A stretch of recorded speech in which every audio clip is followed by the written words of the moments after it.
کربلا اس جال کو توڑ دیتی. شیاطین کا، شیاطین جن ہو یا انس ہو، انسانی ہو، وہ جب اللہ کے حقیقی دین کی تحریف کی کوششیں کرتے ہیں تو وہاں پر ہمیں قیام امام حسین کی قیمت پتہ چلتی. بہت نیچے لے آئے، بہت نیچے لے آئے وہ لوگ کہ جو سمجھتے ہیں کربلا کیا ہے، بس ہمیں سن کے رونے کا نام. کربلا کو سن کر ہم نے رونا، اور اس رونے سے ہمارے گناہ بخشے جائیں گے، اور اس رونے سے ہماری مرادیں پوری. بہت نیچے گرا دیا. توجہ کیجیے، ورنہ روح زمین پر مکتب کربلا سے جو انسان کے اندر اگر اسے کربلا سمجھ آ جائے ایسی بیداری پیدا کرتا ہے کہ ساری دنیا مد مقابل کھڑی ہو وہ پھر بھی نہ گھبرائے. حسین اتنی، نام حسین ایسی آگ لگا دیتا ہے انسان کے وجود کے اندر. لہذا آپ اس بات پر توجہ کیجئے کہ واقعہ کربلا کے بعد تمام شیاطین نے، چاہے وہ اپنے اندر کے منافق ہوں اور چاہے کھلم کھلا دشمن ہو، سب نے زور لگایا ہے اپنے اپنے طریقے سے. کھلے دشمنوں نے اسے دبانے کی کوشش کی اور اندرونی منافقوں نے اس دریا کا رخ موڑنے کی کوشش کی. یہ دریا کہ جس کا بہاؤ اتنا تیز تھا، جس کا نام کربلا ہے، جس کا بہاؤ اتنا تیز ہے کہ بڑے سے بڑے ظالم اور جابر کی فوج کو اس کے محلات کو ساتھ بہا کے لے جائے اگر داخل ہو جائے ان کے شہر میں. یا اللہ، لیکن انہوں نے کیا کیا؟ وہ ایسی چال چلیں گے کہ بجائے ہمارے محلات تباہ کرنے کے، بجائے ہمارے ظلم اور جور کے خلاف یہ دریا کھڑا ہو آ کر اور بہا کے لے جائے، اس کو ایسا کر دو کہ یہ ہماری فصلوں کو پانی لگانے کے کام ہے. رخ تو موڑا جا سکتا ہے نا، اس رخ موڑنے کو تحریف کہا جاتا ہے. غالب کر دو، یعنی امام حسین علیہ السلام کے واقعے کا جو سیاہ صفحہ ہے، جو ان پہ ظلم ہوئے، انسانیت کا شرم سے سر جھک جاتا ہے جن کو دیکھ کر، اسے غالب کر دو اور اس کے نیچے چھپا دو حسین کی استقامت اور حسین نے کیوں قیام کیا تھا، کس چیز کے خلاف قیام کیا تھا، اس کو کربلا سننے والوں کی آنکھوں سے، کانوں سے دور کر. ایسا کرنے والے پھر قتل حسین کر رہے، کیونکہ بدن کی قربانی نے، جسموں کی قربانی نے حسین کو اور بڑا کر دیا، حسین کی شخصیت کو اور عظمت دے دی، اور مضبوطی دے دی، اور انسانیت کو متوجہ کر دیا. اب شیاطین کیا کوشش کریں گے کہ اس شخصیت کو، اس کی طرف توجہ تو اب ہم نہیں ہٹا سکتے، اب توجہ تو ہوگی. یہ واقعہ ہے ایسا، یہ ہستی ہے ایسی کہ توجہ تو ہوگی. نہ صرف شیعہ اہل سنت، نہ صرف مسلمان، غیر مسلم اس شخصیت سے عقیدت کا اظہار کریں گے. یہ ہے اتنی بڑی شخصیت، تو کیا کرو پھر؟ توجہ تو نہیں ہٹا سکتے، لیکن جس کی طرف توجہ کرنی ہے اس میں تحریف کر دو، تاکہ توجہ کرنے والا حسین کی شخصیت سے وہ نہ لے جو حسین دینا چاہتے تھے، بلکہ حسین کی شخصیت سے وہ لے، اس نیت سے توجہ کرے جو ہم سکھائیں اس کو. اور حسین جو دنیا کو ٹھوکر لگانے کی علامت ہے، اس کو ذریعہ بنا دو لوگوں کو، کہو کہ اس حسین سے دنیا ملتی ہے، اس سے آرزویں پوری ہوتی ہیں. حسین تو اپنی سب سے بڑی آرزو علی اکبر کو قربان کر رہے ہیں کربلا میں، لیکن تم قربانی دینا مت سیکھنا، تم حسین سے آرزویں لینا سیکھنا. اور وہ ذہنیت، کون سی ذہنیت ڈیولپ ہو رہی ہے؟ وہی دنیا پرستی کی ذہنیت، دنیاوی خواہشات لینے والی. مجھے چاہیے امام سے یہ چاہیے یہ چاہیے یہ چاہیے، لیکن امام کی حل من ناصر ینصرنا اس پر میرے کان بند۔ ایک صلوات پڑھیں محمد والے۔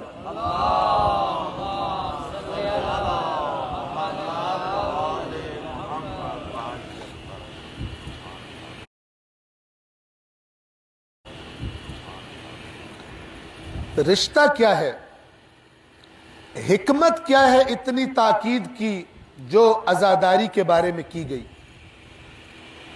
کیا حکمت ہے؟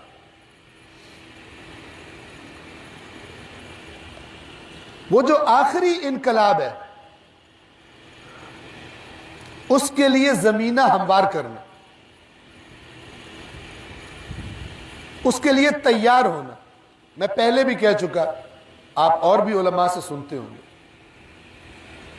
امام خدا کی رحمت ہے، اور خدا کی رحمت، خدا نہیں کنجوسی کرتا رحمت کے نزول میں، لیکن وہ رکتی اس لیے چونکہ جہاں نازل ہونی ہے وہاں قابلیت نہیں ہوتی۔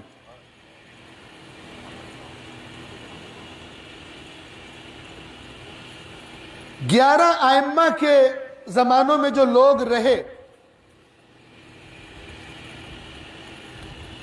ان میں شیعہ بھی تھے، اہل سنت بھی تھے، اپنے آپ کو شیعہ کہنے والے بھی تھے، لیکن ائمہ نے شکوہ کیا، ائمہ نے بتایا کہ زبان سے کہنے والے ہیں لیکن اگر ہم بلائیں تو نہیں ہوتے، میدان سجے تو میدان والے نہیں ہوتے،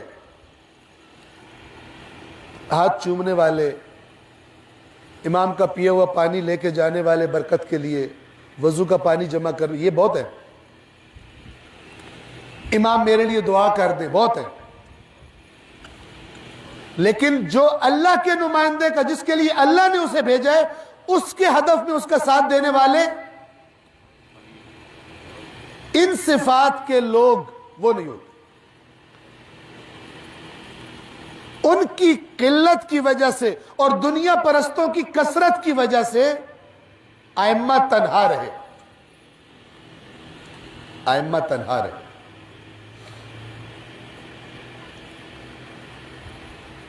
اب یہ رحمت خدا، آخری امام خدا نے روک لیا۔ کب تک روک لیا؟ جب تک لوگوں میں ایک تعداد میں قابلیت پیدا نہ ہو جائے، کم از کم اتنے تو ہوں، توجہ فرما رہے، اتنے تو ہوں کہ اس تحریک کا آغاز کیا جا سکے۔ آپ کو پتہ ہے جب تک مسلمانوں کی ایک خاص تعداد نہیں بنی تھی، حکم جہاد نہیں آیا تھا، حکم جہاد نہیں آیا تھا۔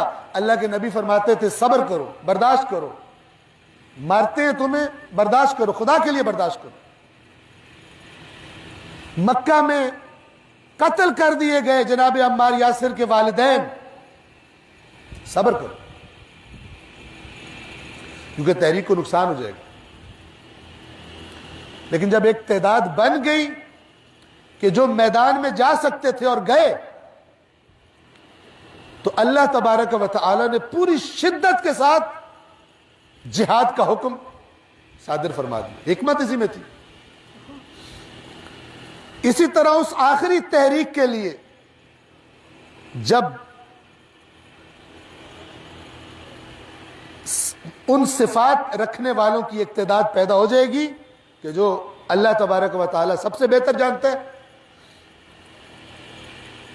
جہاں اس رحمت کا نزول ہونا ہے، جن پر وہ جب موجود ہو جائیں گے اللہ ایک لمحے کی بھی دیر نہیں کرے گا۔ یہ بڑی ناسمجھی ہے کہ ہم امام کے ظہور کے لیے وہ نشانی بن گئی، وہ ادھر بچہ مر گیا، مدینے میں قتل ہو گیا، نشانی آ گئی، ظہور ہونے والا ہے، ادھر آندھی چل گئی، ظہور ہونے والا ہے، ادھر زلزلہ آ گیا، ادھر فلانا بادشاہ مر گیا۔ اپنے آپ کو نہیں دیکھ رہے کہ سب سے بڑی رکاوٹ خود ہو۔ یہ امام کے ظہور سے پہلے کی نشانیوں کا مطلب یہ نہیں ہے کہ کل ہونے والا ہے۔ کتنے لوگ ہیں جنہوں نے دعوے کیے 5 سال میں ظہور ہو جائے گا، 10 سال گزر گئے کوئی نہیں ہوا، پھر انہوں نے کہا اب ہو جائے گا، پھر جھوٹے پڑے کوئی نہیں ہوا، وہ خدا جانتا ہے کب ہوگا۔ ہاں ہماری تیاری ایسی ہو جیسے بالکل ابھی ہونے والا ہے، حق یہ بنتا ہے، اور اس تیاری کے لیے اپنے اندر صفات وہ پیدا کرے، اور ان میں سب سے پہلی صفت کہ آپ کے ہمارے دلوں میں دین دنیا پر غالب ہو، دنیا کے تمام امور دین کے سائے میں ہو، ہمارا دین صرف مسجد تک محدود نہ ہو، ہمارے ائمہ امام بارگاہوں میں قید نہ ہو، بلکہ ہمارے ساتھ ہو ہماری عملی زندگیوں میں۔ ہمارے ذہن میں یہ نہ ہو کہ امام سے رابطہ تو امام بارگاہ میں ہوتا ہے، بلکہ ہمارا امام زندگی میں جہاں بھی ہمیں ہمارے ساتھ ہو اور ہماری کوئی حرکت ایسی نہ ہو۔ یہ انتظار ہے،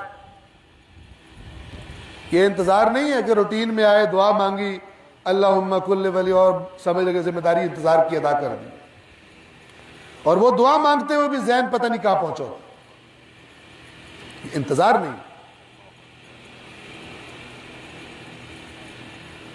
اگر آپ کسی ٹرین کے پلیٹ فارم پہ بیٹھے ہو اور انتظار ہو، اور آپ کو اگر میں ریڈی نہ ہوا تو ٹرین چھوٹ جائے گی، تو کیسے بیٹھتے ہیں آپ؟ سارا اپنا سامان شمان آپ نے اس طرح رکھا ہوتا ہے کہ جیسے ہی ٹرین رکے میں سب سے پہلے چڑھ جاؤں اس میں۔ یہ نہیں ہوتا کہ بندہ سویا ہو، کوئی اٹھائے کیوں سوئے ہو، کہ میں انتظار کر، وہ کہ ٹرین تو چلی بھی گئی ہے، تو اور تھوڑا انتظار کر، ٹھیک ہے نا؟ یہ انتظار نہیں ہو۔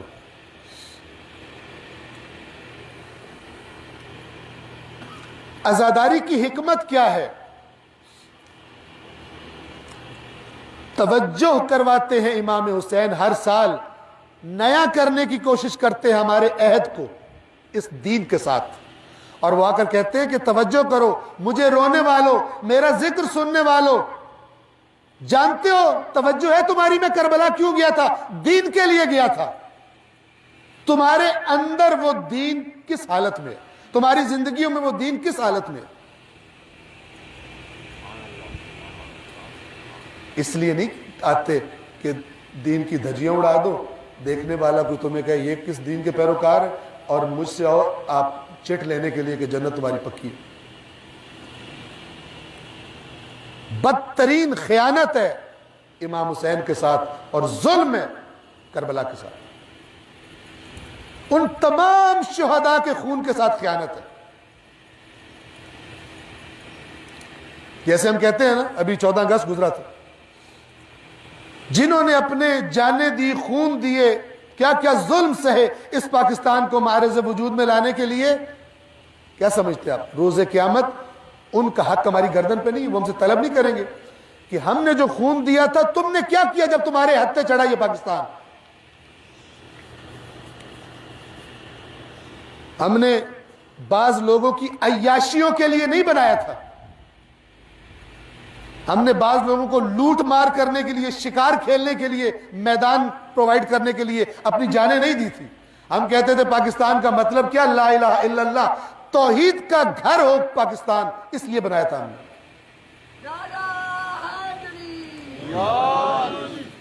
تو وہ اپنا حق طلب کرنے جب آئیں گے، ان سے کئی زیادہ پاور کے ساتھ شہدائے کربلا ہم سے آ کے پوچھیں گے جو دین جس لیے ہم نے خون دیا تھا تم نے کیا کیا اس کے ساتھ؟ لہذا کچھ خائن، خیانت کار، یا اگر میں ایک اور گروپ بھی بنا دوں تو نادان، اگر میں خائن نہ کہوں، وہ پورا زور لگا رہے ہیں مت سوچو بس ہم نے رونا ہے، ہم پیدا ہی رونے کے لیے ہوئے۔ سبحان اللہ، قرآن کو اٹھا کے پیچھے پھینک دو، پھینک دیا۔ سید الشہداء کے وہ مردہ روحوں کو زندہ کر دینے والے کلمات، وہ خطبات، وہ جملے جو مدینہ سے مکہ تک اور مکہ کے اندر اور پھر مکہ سے کربلا تک جو کہہ رہے ہیں، انہیں اٹھا کے سائڈ پہ پھینکو، بس تم نے رونا ہے۔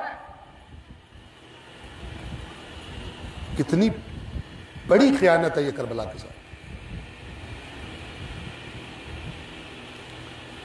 پوچھا جائے گا.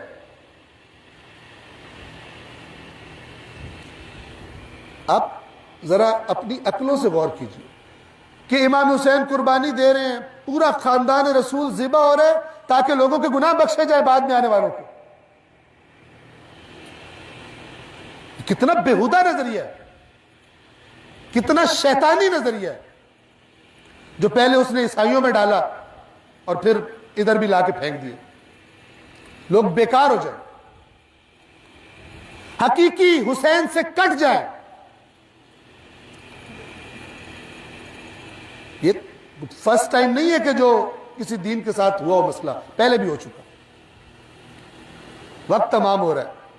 آج یہ یعنی آخری شب ہے جو آپ کی خدمت میں حاضر ہوں, پھر خدا نے جب توفیق دی وہ بہتر جانتا ہے. قرآن مجید میں ایک سورہ ہے, سورہ صف. یہ جو میں نے آیت آپ کے سامنے شروع میں پڑھی تھی, یہ سورہ مبارکہ فتح تھی, اس کی آیت نمبر 28 تھی. ایک اور سورت ہے قرآن مجید میں, سورہ جمعہ سے پہلے 28ویں سپارے میں, یہ سورہ صف ہے, اور اس کی میں آیت نمبر 8 سے پڑھ رہا ہوں آپ کے سامنے, بلکہ 7 سے پڑھ رہا ہوں, جلدی جلدی, اور میں بات کو تمام کروں. کربلا اور قرآن جدا نہیں ہے. کربلا یہاں سے سمجھ آتی ہے. حسین کیا کرنے گئے تھے کربلا, کیا جذبہ تھا شہداء جو کربلا میں شہید ہوئے, جو اسیر ہوئے, کس ہدف کو حاصل کرنا چاہ رہے تھے. قرآن یوں فرماتا ہے, وَمَنْ أَظْلَمُ مِمَّنِ افْتَرَى عَلَى اللَّهِ الْكَذِبَ وَهُوَ يُدْعَى إِلَى الْإِسْلَامِ.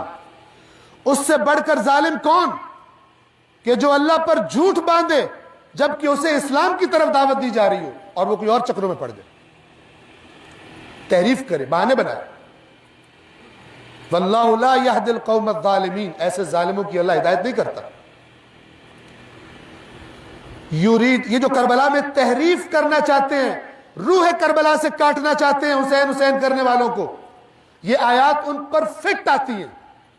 کیا یریدون لیطفئوا نور اللہ بافواہہم, یہ چاہتے ہیں اپنی پھونکوں سے اللہ کے نور کو بجھائیں.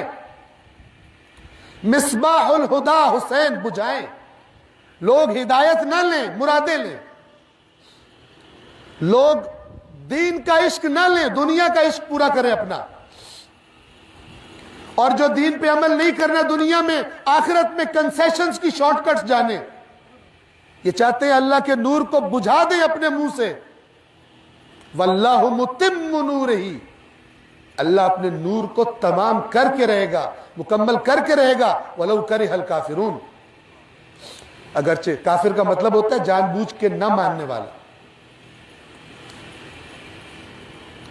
اور جو آیت میں نے سورہ فتح کی پڑھی ہے اس کا پہلا حصہ اس اگلی آیت میں سورہ صف کی بالکل ویسا ہی ہے. کیسے اللہ اپنے نور کو کامل کرے گا؟ هو الذی ارسل رسولہ بالہدی ودین الحق لیظہرہ علی الدین کلہ ولو کرہ المشرکون. اگرچہ مشرکوں کو برائی کیوں نہ لگے, اللہ اس دین کو روح زمین پر غالب کر کے رہے گا. اب یہ کہنے کے بعد جہاں پر میں اپنی گفتگو کو تمام کروں گا, اگر ممکن ہو اور ممکن ہے آپ کوشش کریں, سورہ صف کو جا کے پڑھیے گا, دیکھیے اللہ کیا سجیسٹ کرتا ہے. اس آیت کے بعد یہ ہے, یا ایھا الذین آمنوا, اے ایمان والو, هل ادلکم علی تجارۃ تنجیکم من عذاب علیم. اللہ فرما رہا ہے, اے ایمان والو, کیا میں تمہیں ایسی تجارت کی رہنمائی کروں, تمہیں بہترین بزنس بتاؤں کہ جو تمہیں کیا کرے گا؟ تنجیکم من عذاب علیم, وہ تمہیں نجات دلوائے گا دردناک عذاب سے. نہ دنیا پرستی, نہ دین کے نام پہ دنیا حاصل کرنے کے چکر میں پڑ جاؤ. لفظ دیکھیں قرآن کے, اور ذہن میں رکھیں حسین قرآن سے جدا نہیں ہے. حسین کو پہچانیے, کربلا کو پہچانیے قرآن سے, اور بالخصوص ان آیات سے. حسین یہ تجارت کر رہے تھے. کیا ہے وہ تجارت؟ تؤمنون باللہ ورسولہ بنیاد کس پہ قائم ہے؟ ایمان لاؤ اللہ اور اس کے رسول پر. اور کیا کرو؟ ایمان لا کے گھر بیٹھ جاؤ. وَتُجَاهِدُونَ فِي سَبِيلِ اللَّهِ بِأَمْوَالِكُمْ وَأَنفُسِكُمْ, اور اپنی جانیں اور اپنے مال اللہ کی راہ میں لگا دو. یہ جہاد سے مراد قرآن میں دو لفظ ہیں, جہاد بھی آیا, قتال بھی آیا. قتال جو جنگ ہوتی ہے میدان جنگ میں, خاص معنی ہے, جنگ کے بارے میں ہی ہے. لیکن جہاد کا معنی وسیع ہے. جہاد کہتے ہیں کوشش کو, چونکہ میدان جنگ میں بھی کوشش ہوتی ہے بڑی شدید, اس کو بھی جہاد کہا گیا. ورنہ آپ اپنی زندگی میں رہ رہے ہیں, یہاں پر اپنے جہاد کے تقاضے, کوشش کرنا دین کی تقویت کے لیے, کوشش کرنا صحیح باتوں کو آگے لانے کے لیے اور تحریفات کو ختم کرنے کے لیے. تؤمنون باللہ ورسولہ, اللہ اور اس کے رسول پر ایمان لاؤ. وتجاہدون فی سبیل اللہ باموالکم وانفسکم, اور اپنی جانوں اور اپنے مال سے اللہ کی راہ میں جہاد کرو. ذالکم خیر لکم ان کنتم تعلمون, اللہ کہہ رہے, فرما رہے اگر تمہیں علم ہے, نہیں ہے تو میں بتا رہا ہوں, اگر تمہیں علم ہو تو یہ تمہارے لیے خیر. یہ دنیا کیوں, یہ دنیا تم نے چھوڑنی ہی چھوڑنی ہے. چاہے تمہارا نام دنیا کے سب سے امیر آدمیوں کی لسٹ میں آ جائے, اور چاہے تمہارے پاس رات کی روٹی بھی نہ ہو, تم نے چھوڑنی ہے دنیا. دونوں صورتوں میں چھوڑنی ہے. چاہے تمہارے پاس بیماری کا علاج اپنی کے لیے کوئی ڈاکٹر نہ ہو, تب بھی مرو گے, اور چاہے تمہارے پاس دنیا کے بہترین ڈاکٹر ہو, تم خود دنیا کے بہترین ڈاکٹر ہو, تب بھی مرو گے. لہذا زندگی ایسے گزارو. ذالکم, اب دیکھیں کربلا کیا ہے, اس آیت کو آپ مجسم دیکھیں کربلا میں. اور کیا ہے کربلا والوں کے پاس؟ تؤمنون باللہ ورسولہ وتجاہدون فی سبیل اللہ باموالکم وانفسکم. اور اس جہاد کا کیا کہنا, ہر جہاد بہت زبردست ہے, لیکن اس جہاد کا کیا کہنا کہ جس کا رہنما حسین ہو.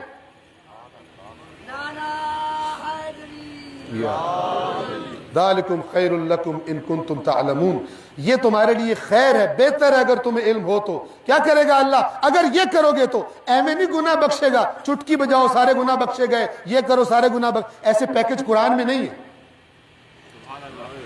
تجاہدون فی سبیل اللہ باموالکم وانفسکم ذالکم خیر لکم ان کنتم تعلمون. یہ کرو تم تو کیا کرے گا اللہ؟ یغفر لکم ذنوبکم, تمہارے پچھلے گناہ معاف کر دے,